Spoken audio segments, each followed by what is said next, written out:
Budameru close చేసినప్పటికీ 1.01 TMC నీళ్లు విజయవాడలో ఉన్నాయి. ఈరోజు మళ్లీ వర్షం పడింది.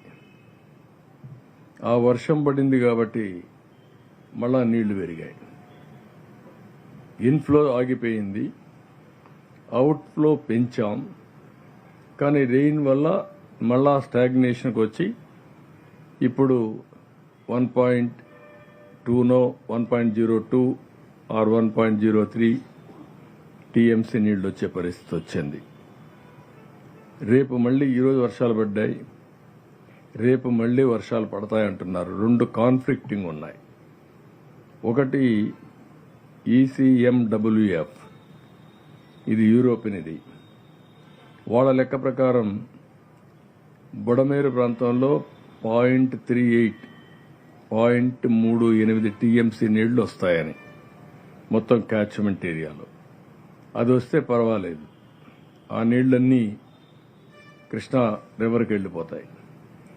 అదే మరి విజయవాడకి 0.09 అంటే 0.09 టీఎంసీ నీళ్లు వస్తాయని. ఇది వస్తే మనం మేనేజ్ చేసుకోగలుగుతాం. IMD బుడమేరు ప్రాంతంలో 1.86 టీఎంసీ నీళ్లు వస్తాయంటున్నారు.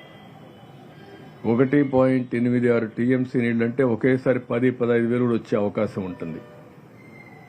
దాన్ని ఏ విధంగా హ్యాండిల్ చేయాలో ఇప్పటి నుంచి కూడా కంటిన్యూ చేస్తున్నారు. బ్రీచ్ క్లోజ్ చేశారు, హైట్ పెంచుతున్నారు, దానికి రాత్రింబగళ్ళు పనిచేస్తున్నారు. మళ్ళా ఒకసారి సమీక్ష చేసుకుంటాం, ఇంకా పెంచమని చెప్తాం.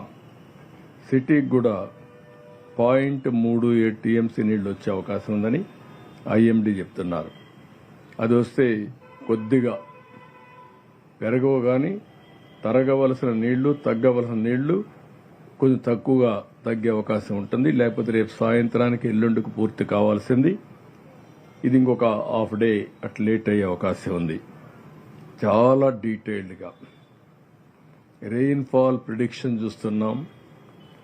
ఇన్ఫ్లో అరికట్టగలిగాం, ఇక్కడ పడే వాటర్ను చూస్తున్నాం, అడ్డంకులు తొలగిస్తున్నాం, ఎక్కడికక్కడ ఈ నీళ్లన్నీ పంపించడానికి ముందుకు పోతున్నాం.